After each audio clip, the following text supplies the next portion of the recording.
How's it going? I'm Michael and this is Budget Bills. My dad and I bring rusty, crusty old cars back to life.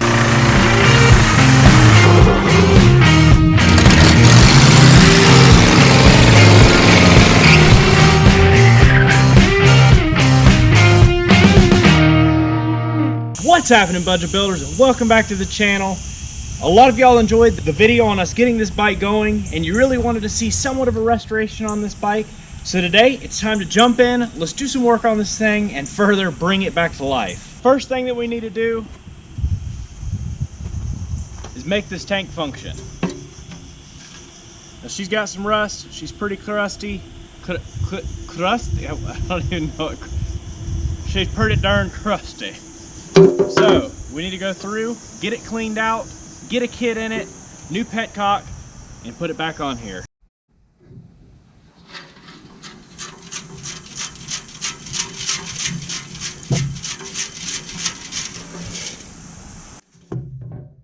She needs a little love. Now, first thing I'm gonna do is get underneath here and tape up all our rust holes.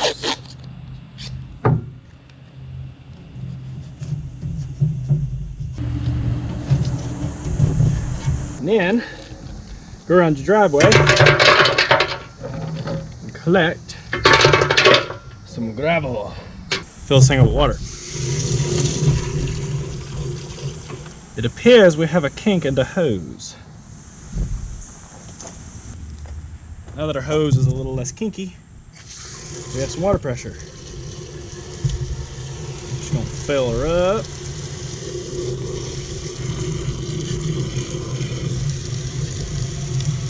That ought to be good.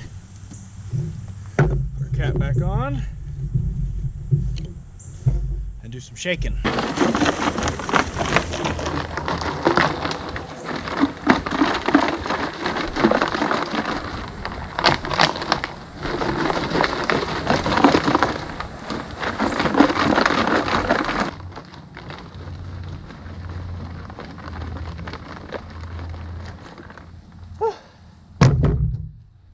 That ought to be good enough, right? All right, now this tank it's pretty rusty, but it's not like super rusty. It was more flaky than anything. And so I see a lot of fresh metal down there and everything. And so what I'm gonna use, because I don't know, I really don't want to get into muriatic acid. I don't think this tank really needs it. So what I've got here is this Pour 15 cleaner degreaser. And you put some of this in there, put some water in there with it, and what's it say to do?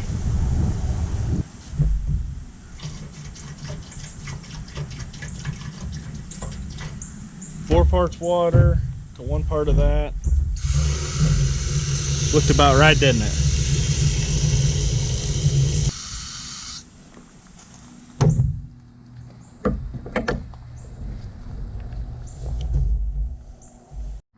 Alright, so apparently you do this and you put it in all the different positions, let it sit for 2 hours in each position, and then once it comes out clean, you're good to go.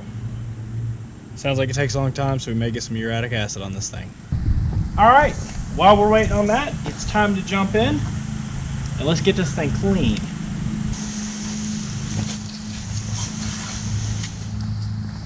Now I do have a glove, and I used a piece of rubber band, a rubber band to cover up our carburetor. Obviously you want to try your best not to get a ton of moisture in any of the electronics or anything.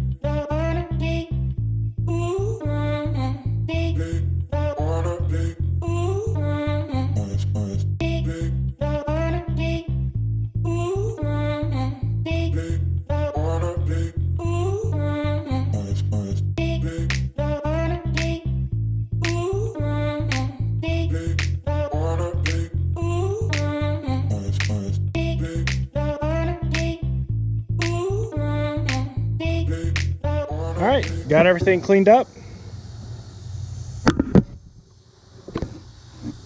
Really surprisingly came out quite well. A couple of little spots still in there, but really not bad, and I'm really happy with how it turned out. Now after getting that done, you will see we've got a major hole there, one there, and a couple here. Now we are going to put a liner in this, but it will just come out. I do believe in the past I've had them just come out of these holes. So what I want to do to ensure that it will seal here good, I'm going to go ahead and clean this up really good with some maybe 200 grit sandpaper on all of these, and then we're going to tape it off, and I'm going to mix up some JB Weld, and we'll JB Weld over these couple spots. And once all that dries good, we can go ahead and go on the inside and get our tank liner in it.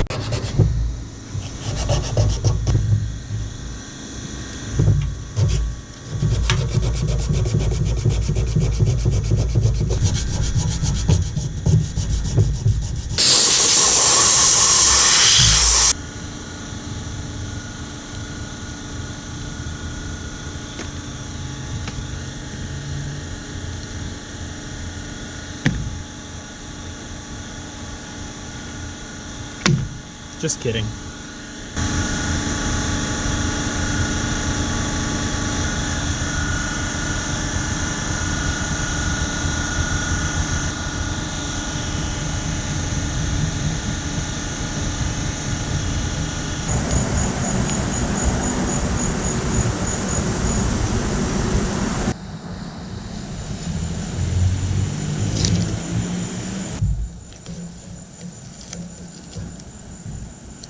If you don't pull this off too soon, you wait too long, and this stuff will kind of get stuck to it.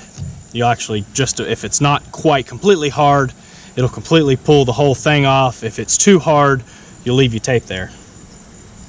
So I let it get just a little tacky where I know it's not going to move, then I'll pull my tape off. Also allows you the ability to smooth your little edges out if you want to.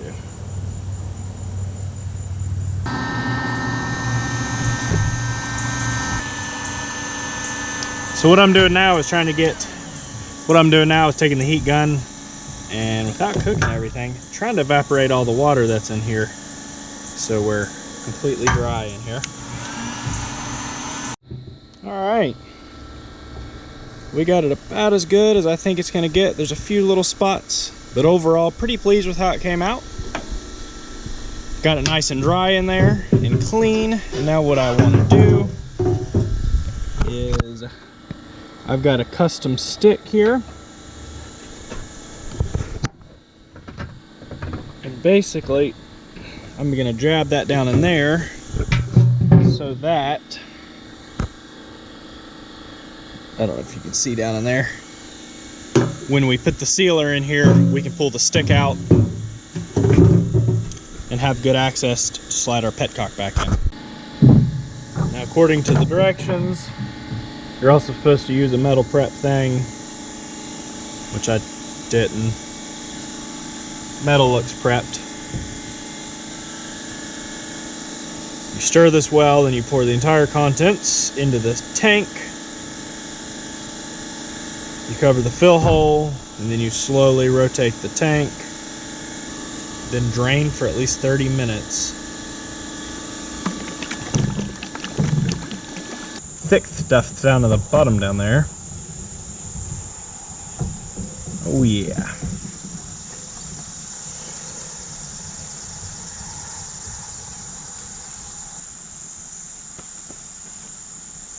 Then you just pour this in here, supposedly.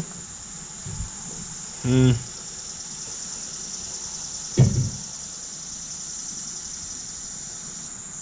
then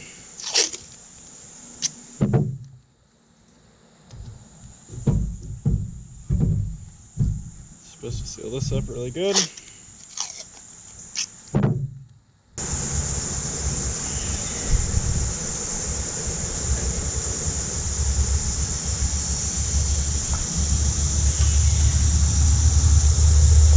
All right, now we gotta let it sit here and dry for the next 96 hours. 96 hours, and then we can do something with it. Whatever.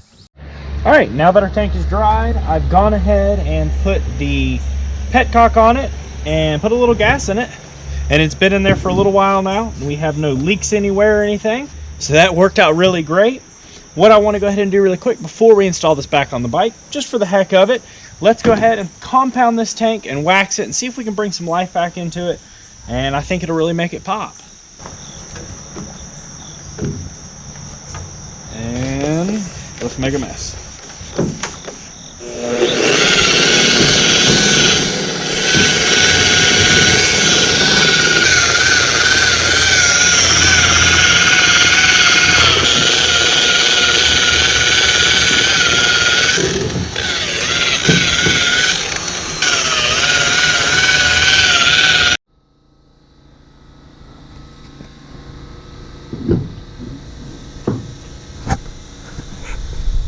So we need to go ahead and reinstall the tank. As you can see, we've done some cleaning on the frame. There's still a few little spots. I'm not going to go extremely meticulous with this bike because it's just going to go out and it's going to get back in the woods, get back in the muds. So we've done some cleaning up. Got it looking fairly decent. We want to get the tank back on, but you will notice, well, there's a broken off bolt right there. So we need to see if we can get that removed.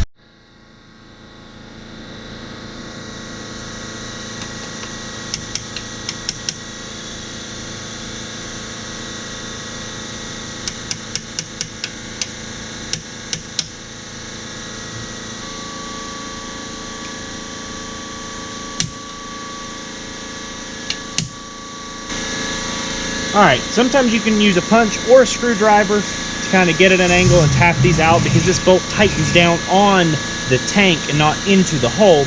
But this one's been in there and I think it was kind of rusty, so it's pretty stuck. So what I've done is go ahead and punched a little divot in it, and we're going to take a drill bit and see if we can drill some of it out.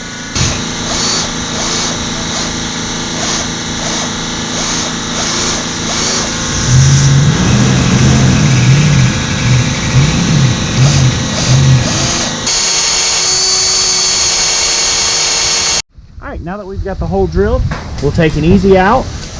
And, oh, sometimes that's all it takes is wiggling it around. Didn't even have to pull on it at all. Mommy's gotta go inside to school. Easy enough. Okay, what I need you to do is put this tank on the bike for me. Can you carry it? Come here. Let me hold him. Hold it. You got it. Right, come on. You go on this side. You got it. Come on. Here, pick it up. We gotta put it on a bike. Come on. Thank you. Mia wanted to help. This is the gas tank, honey. This is where the gas goes for the engine.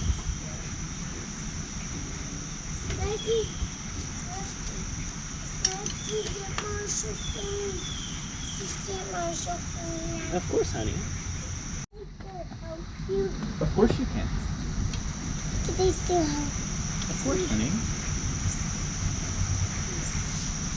I see what's in the engine. You see what's in the engine? That's into the engine. Okay, I placed the little car.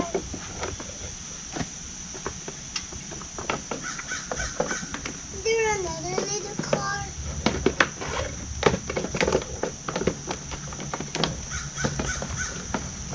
Is there another little car?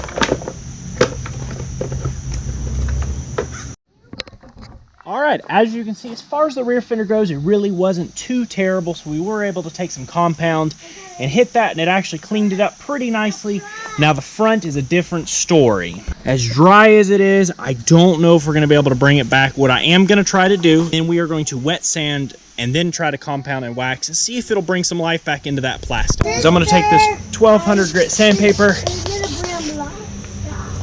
Wow. We're going to take this 220 grit sandpaper.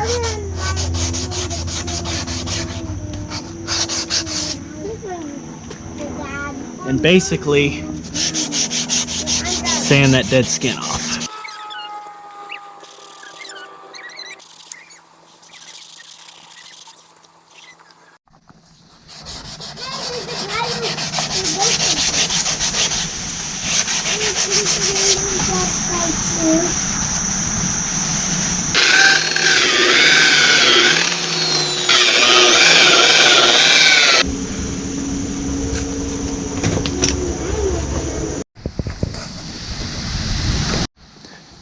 sadly that fender is pretty dry. Obviously we could put some more time into it, but I'm pretty pleased with how it turned out. For fairly inexpensive, you can buy a new set. I want to say it's $175, so you can buy a brand new set of plastics for this bike, and that may be something to consider in the future. Obviously doing this on a budget because we're budget builders. That's how it's going to be for the time being. Now, these handlebars are goofy. They're laid back, and I want to get them tilted back up to where they need to be. And so what I first want to do, we'll go ahead and pop this off.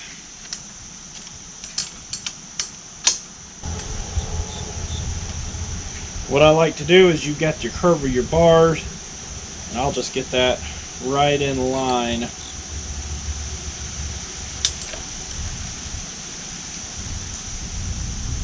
With the forks. Next thing we want to do is get some grips on this bike. I went ahead and grabbed a set of Scott grips. Now these were from Amazon. They were like $10 or $12. This one I'm just kind of working down, because you really don't, you want to try your best not to get a old throttle grip out of it.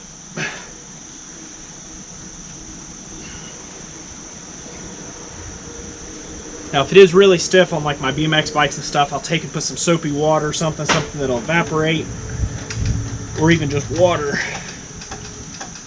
Slide them on there. That one went on nicely. It's good and tight.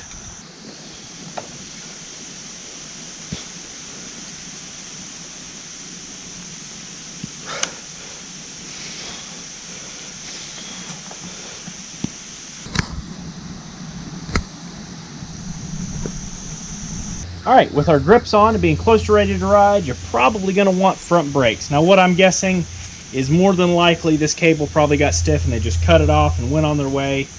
Well, we probably don't want that. Let's put some front brakes on this thing. So I'm just going to go ahead and we will fish this through here. This was just a used one I bought on eBay. It did come with the spring, which was nice. And so this is just your return spring. What you'll do here is go ahead and latch it on, and then we'll push our return spring all the way down, and you can go ahead and seat that there. Here you slide it in there, drop it in,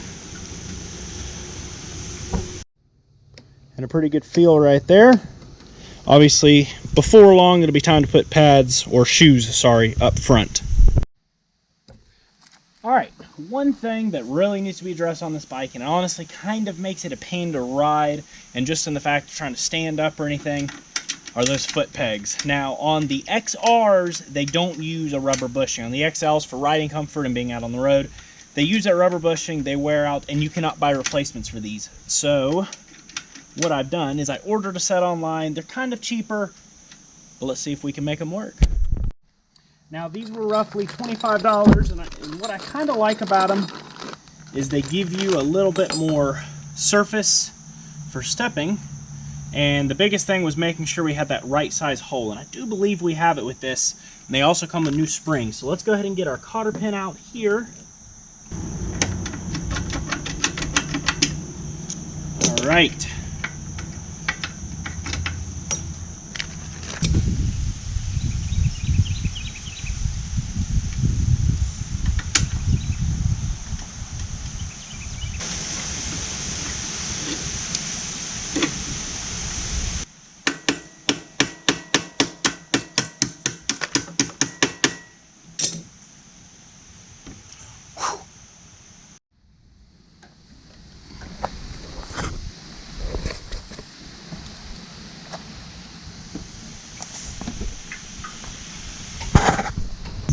Well, here she is, the 1983 XL200R revitalized. Now, obviously we could have spent a lot more money and got even farther into this bike and done a full restoration, but this bike's meant to be ridden, so we just want to give it a good cleanup, repair the parts that needed to be repaired, so we can get out there and hit the trail. Hope you guys are happy with the turnout on this bike. That's going to wrap it up for this episode. I know you're probably wondering where our videos have been and where the Porsche's at. I just want to say I've been so invested in that Porsche project here the past couple weeks, trying to get that bodywork wrapped up, and that's kind of where we've been at, but we're just had to jump on something so we get some content out for you guys, and then we are going to obviously look out for a video on that Porsche. We've been going crazy with the bodywork, trying to get that car wrapped up so we can drive the thing. Hope you all enjoyed this. Peace out. and catch y'all on the flip side.